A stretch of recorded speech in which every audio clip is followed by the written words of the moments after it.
ఒక్కసారి కొమ్మూరి గోల్డ్ కి కాల్ చేయండి. తాకట్లో ఉన్న మీ బంగారాన్ని విడిపించి మార్కెట్ ప్రైస్ కి వాళ్ళు కొనుక్కుని మిగతా డబ్బులు మీకు ఇచ్చేస్తారు. Honourable vice president of India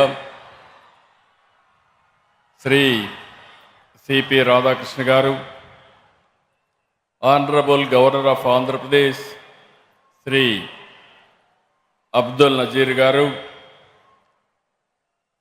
honourable former vice president of India Venkaiah Naidu garu, honourable union minister for civil aviation government of India Rammohan Naidu garu, ఇప్పుడే మీ అందరి ఉత్సాహం చూశాను.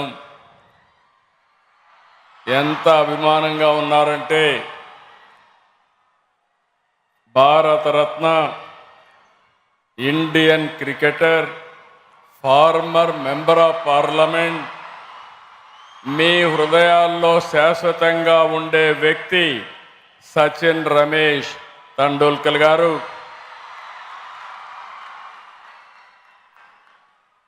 గవర్నర్ ఆఫ్ ఒరిస్సా హరిబాబు గారు, కేంద్ర మంత్రివర్యులు భూపతి రాజు శ్రీనివాస్ వర్మ గారు, చంద్రశేఖర్ గారు, ఇప్పుడే మీ అందరితో మాట్లాడినప్పుడు మీకు ఒక డైరెక్షన్ ఇచ్చిన మీ మంత్రి నారా లోకేష్ గారు, వేదిక పైన పెద్దలు మోహన్ రెడ్డి గారు, అదే మరి మల్లికార్జునరావు గారు, మీ వైస్ ఛాన్సలర్ రాజశేఖర్ గారు, ఈరోజు చాలా ఫంక్షన్స్కి వచ్చాను కానీ మొట్టమొదటిసారిగా ఆంధ్ర యూనివర్సిటీలో మీ ఉత్సాహం చూస్తూ ఉంటే ఇక్కడుండే విద్యార్థులు, ఇక్కడ చదువుకున్న పూర్వ విద్యార్థులు మీ ఉత్సాహం చూస్తూ ఉంటే మీ ఆనందం ఆకాశాన్ని అంటుతా ఉంది. అలాంటి మీ అందరికీ పేరు పేరున మనస్ఫూర్తిగా అభినందనలు. ఈరోజు నేను ఇక్కడికి వచ్చింది 2 ప్రతిష్టాత్మక కార్యక్రమాల్లో పాల్గొనడానికి వచ్చాను. మొట్టమొదటిది ఆంధ్ర యూనివర్సిటీ 100 ఏళ్ల పండుగ. ఇదొక చరిత్ర. ఇదే రేపు విశాఖపట్నంలో ప్రపంచంలో నెంబర్ 1 టెక్నాలజీ దిగ్గజం గూగుల్ డేటా సెంటర్, అతి పెద్ద ఇన్వెస్ట్మెంటు, ఆర్థిక సంస్కరణలు వచ్చిన తర్వాత $15 బిలియన్ ఈ విశాఖపట్నంలో పెడుతున్నారంటే అది విశాఖపట్నం యొక్క మహిమ.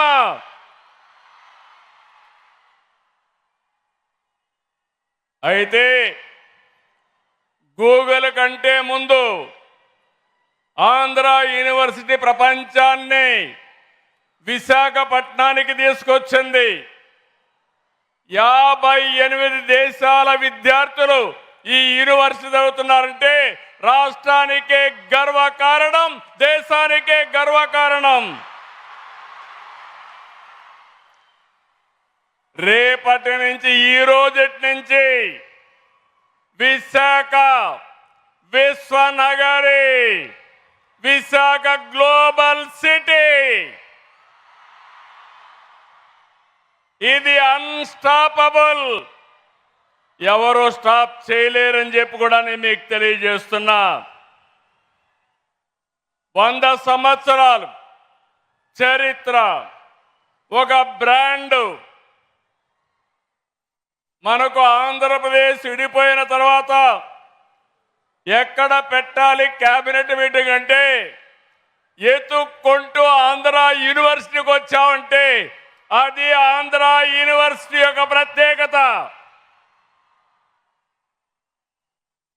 మనకు 53 యూనివర్సిటీలు ఉన్నాయి. అన్నింటికీ ఏయునే దిక్చూచి, ఏయునే లీడరు. స్వాతంత్ర పోరాటం కంటే ముందే ఈ యూనివర్సిటీ వచ్చింది. జైపూర్ రాజు విక్రమదేవ్, విజయనగరం గజపతి రాజు వంశం, పిఠాపురం మహారాజు, నూజివీడు జమీందారు, బొబ్బిలి రాజులు, ఇలాంటి ప్రతి ఒక్కరు కూడా ఈ యూనివర్సిటీకి కృషి చేశారు. అది విన్నప్పుడు నాకు చాలా ఆనందం కలుగుతుంది. వాళ్ళందరినీ మనం స్మరించుకోవడం మన ధర్మం, మన బాధ్యత. తొలి వైస్ ఛాన్సలర్ కట్టమంచి రామలింగారెడ్డి గారు బలమైన పునాదులేశాడు. 100 సంవత్సరాలు అతిథిగా నేను వచ్చాను. ఆయన కూడా చిత్తూరు జిల్లా వాసే. ఆ రోజు ఫౌండేషన్ వేశాడు. నేను కూడా చిత్తూరు జిల్లా నుంచి వచ్చి 100 సంవత్సరాల ఉత్సవంలో అతిథిగా పార్టిసిపేట్ చేశాను. రెండో వైస్ ఛాన్సలర్ సర్వేపల్లి రాధాకృష్ణ గారు భారతదేశ రాష్ట్రపతి అయ్యాడు. ఈరోజు మన ఉపరాష్ట్రపతి సిపి రాధాకృష్ణ గారు, వాళ్ళ తండ్రి గారు సర్వేపల్లి రాధాకృష్ణ గారికి అభిమాని. అందుకే వీరికి కూడా సిపి రాధాకృష్ణ అని పేరు పెట్టారంటే, ఆయన ఈరోజు ఇక్కడికి వచ్చాడంటే ఇదొక చరిత్ర. ఇలాంటివన్నీ కూడా చాలా జరుగుతూ ఉంటాయి. కేవలం చదువు చెప్పడమే కాదు, తెలుగు వైభవానికి కూడా ఏయు కృషి చేస్తూ ఉంది. విద్య సాహిత్య రంగాల్లో ప్రముఖుల్ని కళా ప్రపూర్ణ అవార్డుతో గౌరవించారు. ప్రపంచంలోనే ఎంతో మంది నాయకుల్ని తయారు చేసినటువంటి స్థలం ఏఈ యూనివర్సిటీ గడ్డ. రాజకీయ నాయకులు, ఉద్దండులు ఇక్కడే వెంకయ్య నాయుడు గారు ఉన్నారు. ఇక్కడి నుంచే పోరాటం చేసి ఈరోజు భారత ఉపరాష్ట్రపతి అయ్యారు. చాలామంది ఇండస్ట్రీ ప్రముఖ పారిశ్రామికవేత్తలు ఇక్కడే ఉన్నారు. మోహన్ రెడ్డి గారు, పక్కనే మల్లికార్జునరావు గారు, లారస్ సత్యనారాయణ లాంటి వాళ్ళు చాలామంది ఉన్నారు. ఇంకొక పక్క అకాడమీషియన్స్, ఇక్కడి నుంచి వచ్చిన వాళ్ళందరూ వైస్ ఛాన్సలర్స్ అయ్యారు. చాలా ప్రపంచంలో యూనివర్సిటీలో ప్రొఫెసర్స్గా పనిచేస్తున్నారు. ఈరోజు యూనివర్సిటీ చూసినప్పుడు NAC A++ ఉంది. ఇది 30 వరకు ఉంటుంది. ఇంకో పక్కన మీరు చూస్తే NIRFలో 41వ ర్యాంక్ ఉంది. అదే సమయంలో పబ్లిక్ సెక్టర్లో చూస్తే 5వ ర్యాంక్లో ఉంది. నేను ఈరోజు ఒకటే మిమ్మల్ని కోరుతున్నాను, యూనివర్సిటీస్ అంటే నేషనల్ స్ట్రాటజిక్ అసెట్స్. ఇవన్నీ దీన్ని కాపాడుకునే బాధ్యత మనందరిపైన ఉంది. ఇక్కడ ఛాన్సలర్ గవర్నర్ గారు ఉన్నారు, వారిని మనస్ఫూర్తిగా అభినందిస్తున్నారు. ఈరోజు అన్ని యూనివర్సిటీలో విద్యాశాఖ మంత్రి గవర్నర్ గారు అత్యున్నతమైన ప్రతిభ ఉండే వ్యక్తుల్ని వైస్ ఛాన్సలర్స్గా ఎంపిక చేస్తున్నారు. దీనికి మనస్ఫూర్తిగా ఒక ముఖ్యమంత్రిగా వారిని అభినందిస్తున్నానని మరొకసారి మీకు విజ్ఞప్తి చేస్తున్నాం. ఈరోజు 64 కోట్ల విలువైన ప్రాజెక్టుని ప్రారంభించుకున్నాం. ఏయుఐ ఫ్యాక్టరీ, నెట్వర్క్స్ ల్యాబ్, ఎక్స్పీరియన్స్ సెంటర్ని, తీర ప్రాంత వాతావరణ పరిశోధన టెస్ట్ బిడ్ని ప్రారంభించుకున్నాం. 112 కోట్లతో 9 ప్రాజెక్టులు ఈరోజు శంకుస్థాపన చేశాం. Girls hostel, boys hostel, central mess, vice chancellor బంగ్లా, క్యాంపస్ బ్యూటిఫికేషన్, కాన్వకేషన్ హాల్, అంతర్గత రోడ్లు, లైటింగ్ పనులు కూడా ఇది చేశాం. అదేవిధంగా ఆంధ్ర యూనివర్సిటీ ఈరోజు 3 ఒప్పందాలు కూడా చేసుకున్నారు. University of Florida, Indian Institute of Tropical Meteorology, అదే మాదిరిగా ఇంకొక ఎంఓయు కూడా 3 ఎంఓయులు చేశారు. నేను ఒకటే మిమ్మల్ని అందరినీ కోరుతున్నాను. మొన్నే నేను 76 సంవత్సరాలని కొంతమంది అన్నారు, కానీ నేను 76 సంవత్సరాలు కాదు, 26 సంవత్సరాల ఆలోచన ఉండే వ్యక్తిని మీకు అందరికీ విజ్ఞప్తి చేస్తున్నా. ఒకప్పుడు ఐటీతో ప్రారంభించాం, హైటెక్ సిటీ కట్టాం, నాలెడ్జ్ ఎకానమీకి దోహదం చేశాం. ఈరోజు data centre, AI, quantum computer speed కూడా క్వాంటమ్ స్పీడ్లో ఈ గవర్నమెంట్ ముందుకు పోతుందని మరొకసారి విజ్ఞప్తి చేస్తున్నాను. ఇప్పుడే మీరున్నారు, సచిన్ గారు ఒక మాట అన్నారు. ఆయన జీవితంలో ఆయన తండ్రి ఏ విధంగా ఇన్స్పైర్ చేశారో చాలా స్పష్టంగా చెప్పాడు. ఇక్కడుండే విద్యార్థులకి, పూర్వ విద్యార్థులకి అందరికి విజ్ఞప్తి చేస్తున్నా, రోజులు మారాయి. సాధారణమైన వ్యక్తులం అసాధారణమైన శక్తిగా తయారయ్యే శక్తి సామర్థ్యం మనకుందని మరొకసారి మీకు విజ్ఞప్తి చేస్తున్నా. నాలెడ్జ్, ఇన్నోవేషన్, టెక్నాలజీ, స్టార్టప్ల కాలం, దానిపైన దృష్టి పెట్టండి. యూనివర్సిటీ అంటే కేవలం డిగ్రీ పట్టాలు ఇచ్చే విద్యా కేంద్రాలే కాదు, సమాజాన్ని ప్రభావితం చేసి ఆవిష్కరణలకు వేదిక కావాలి. పారిశ్రామిక రంగానికి యూనివర్సిటీ అనుసంధానం కావాలి. అప్పుడే మిమ్మల్ని కోరుతున్నా, మీరు ఉద్యోగం చేయడం కాదు, 10 మందికి ఉద్యోగాలు ఇచ్చే శక్తి మీకు రావాలి. దానికి సహకరించడానికి ప్రభుత్వం సిద్ధంగా ఉందని మరొకసారి విజ్ఞప్తి చేస్తున్నా. అందుకని వైస్ ఛాన్సలర్ గారు కోరుతున్నాను, ఏయూకి బ్రాండ్ ఉంది. మీరు అడిగితే ప్రపంచంలో ఉండే యూనివర్సిటీలన్నీ మీతో ఎంఓయూలు చేసుకోవడానికి సిద్ధంగా ఉన్నారు, భాగస్వామ్యం అవుతారు. రేపు రాబోయేలో 100 దేశాల నుంచి స్టూడెంట్లు మన ఏయూలో చదివే రోజు తొందరలోనే వస్తుంది. రెండోది, సరికొత్త ఆలోచనలు, ఆవిష్కరణలతో, నాలెడ్జ్తో సంపదకు సృష్టించే మార్గదర్శకులుగా మీరు తయారు కావాలి. ఈ ప్రభుత్వం ఆలోచన ఒకటే, 1 ఫ్యామిలీ 1 ఆంటర్‌ప్రెన్యూర్. ఆంధ్ర యూనివర్సిటీ ఎంతమందిని తయారు చేయగలుగుతారో అది మీ మీద ఆధారపడుతుంది. ఇక్కడనే రతన్ టాటా ఇన్నోవేషన్ హబ్ కూడా ఇక్కడే పెట్టాం. భవిష్యత్ అంతా డేటా సెంటర్, ఏఐ, క్వాంటమ్ రంగాలదే.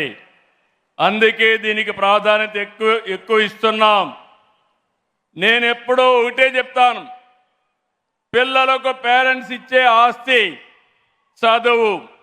చదువుతో ప్రపంచాన్ని జయించే ఆత్మవిశ్వాసం వారికి వస్తుంది. మీ క్యాంపస్ను చూస్తే ఇప్పుడే మీ మంత్రి గారు చెప్పినట్టు నాకు కూడా చాలా అసూయ కలుగుతుంది. సుందరమైన ప్రాంతం ఈ యొక్క ఏయూ యూనివర్సిటీ. మీకేదైనా స్ట్రెస్ ఉంటే సచిన్ గారు చెప్పినప్పుడు పక్కన దిగి సముద్రం పక్కనకి వెళ్ళి ఒకసారి ప్రశాంతమైన వాతావరణంలో వాకింగ్ చేస్తే ఎక్కడ లేని శక్తి మీకు వస్తుంది, దాంట్లో సందేహం లేదు. బ్యూటిఫుల్ క్యాంపస్, మీరందరూ అదృష్టవంతులు. నాకు అనిపిస్తా ఉంది, మళ్ళా ఇక్కడ చదువుకుంటే ఎంత బాగుంటుందో అనే ఆలోచన వచ్చే పరిస్థితి వస్తూ ఉంది. ఈ విశ్వవిద్యాలయం భావితరాల నాయకుల్ని తయారు చేయాల్సిన అవసరం ఉంది. నేను అందుకనే మీ మంత్రి గారు 250 కోట్లు అడిగాడు. నేను ఒకటే మీ యూనివర్సిటీ వైస్ ఛాన్సలర్కి ఒక టార్గెట్ ఇస్తున్నా. ఆ టార్గెట్ మీరు ఆలోచిస్తే ఆంధ్ర యూనివర్సిటీ భారతదేశంలో టాప్ 5లో ఒకటి కావాలని నా ఆకాంక్ష. దానికి రాత్రింపగళ్ళు చేయాలి. ప్రపంచంలో టాప్ 100లో ఆంధ్ర యూనివర్సిటీ ఉండాలి. దీనికోసం డబ్బులు కూడా కావాలి. అందుకే నేను అనౌన్స్ చేస్తున్నా, 500 కోట్ల రూపాయలు ఆంధ్ర యూనివర్సిటీకి ఇస్తాం. మా మల్లికార్జునరావు గారు లేచి చప్పట్లు బాగానే కొట్టాడు. మల్లికార్జునరావు గారు, మోహన్ రెడ్డి గారు, ఇక్కడ లారస్ సత్యనారాయణ గారు, అందరూ వ్యాపారస్తులు ఉన్నారు. మీ అందరికీ అప్పచెప్తున్నా, ప్రతి ఒక్క విద్యార్థి 1 రూపాయి అయినా కాంట్రిబ్యూట్ చేసి మరో 500 కోట్ల రూపాయలు కార్పస్ అభివృద్ధి కావాలి. సిద్ధమా తమ్ముళ్ళని మిమ్మల్ని అడుగుతున్నా. ఇక్కడుండే తమ్ముళ్ళు ఏంటని అడుగుతున్నా. ఇక్కడ మా ప్రొఫెసర్స్ ఉన్నారు, అందరూ కూడా వివిధ స్థాయిల్లో ఉన్నారు. ఇక్కడుండే మోహన్ రెడ్డి గారు, ఇక్కడుండే మల్లికార్జునరావు గారు, లారస్ సత్యనారాయణ గారు. మీరు అనుకుంటే ఇది సాధ్యం చేస్తామని వాళ్ళకందరికీ హామీ ఇమ్మని కోరుతున్నా. తప్పకుండా సంకల్పం ఉంటే 100 సంవత్సరాలు చరిత్రలో చెప్తున్నా, మళ్ళీ ఇది రాబోయే 100 సంవత్సరాల్లో మరొక చరిత్ర క్రియేట్ చేసి భారతదేశంలోనే ఒక బెస్ట్ బ్రాండ్గా తయారవుతుందని చెప్పి తెలియజేసుకుంటూ, అలాంటి యూనివర్సిటీకి వచ్చి ఈరోజు పార్టిసిపేట్ చేయడం ఇది నా పూర్వజన్మ సుకృతం, నా అదృష్టం. బంగారు లాంటి విద్యార్థులు ఉన్నారు, మంచి మనసుండే ప్రొఫెసర్లు ఉన్నారు. అందరికీ విజ్ఞప్తి చేస్తున్నా, నేను ప్రపంచంలో ఉండే నాలెడ్జ్ని తీసుకొస్తాం. మీ మంత్రి గారు కూడా అన్ని కంపెనీలు తీసుకొచ్చే పరిస్థితిలో ఉన్నారు. మా ఆలోచన ఒకటి, నేను కానీ మా మిత్రుడు పవన్ కళ్యాణ్ గారు జనసేన అధినేత ఈ రాష్ట్రాన్ని పునర్నిర్మాణం చేయాలని ముందుకొచ్చాం. ఈ పునర్నిర్మాణ కార్యక్రమానికి, తెలుగు జాతి పూర్వ వైభవానికి మన ప్రియతమ ప్రధాని నరేంద్ర మోడీ గారు పూర్తిగా సహకరిస్తున్నారు. వారి సంకల్పం వికసిత్ భారత్ 2047. మా సంకల్పం స్వర్ణాంధ్రప్రదేశ్ 2047. 2047కి ప్రపంచంలోనే నెంబర్ 1 జాతిగా తెలుగు జాతి ఉండాలనేది మా సంకల్పం. ఆ సంకల్ప జైత్ర యాత్ర ప్రారంభం ఈ ఆంధ్ర యూనివర్సిటీ నుంచేనని చెప్పి ఈ విశాఖపట్నం నుంచే ప్రారంభిస్తున్నాం. పనిచేసే బాధ్యత మాది, డైరెక్షన్ ఇచ్చే బాధ్యత మాది, అన్ని విధాల సహకరించే బాధ్యత మాది. దీన్ని నిరూపించే బాధ్యత ఇక్కడుండే మీదేనని మరొక్కసారి తెలియజేసుకుంటూ, అందరికీ మనస్ఫూర్తిగా అభినందనలు, ధన్యవాదాలు. జై హింద్, జై ఆంధ్ర యూనివర్సిటీ, జై ఆంధ్ర యూనివర్సిటీ, జై భారత్, జై భారత్, జై తెలుగు తల్లి, జై తెలుగు తల్లి.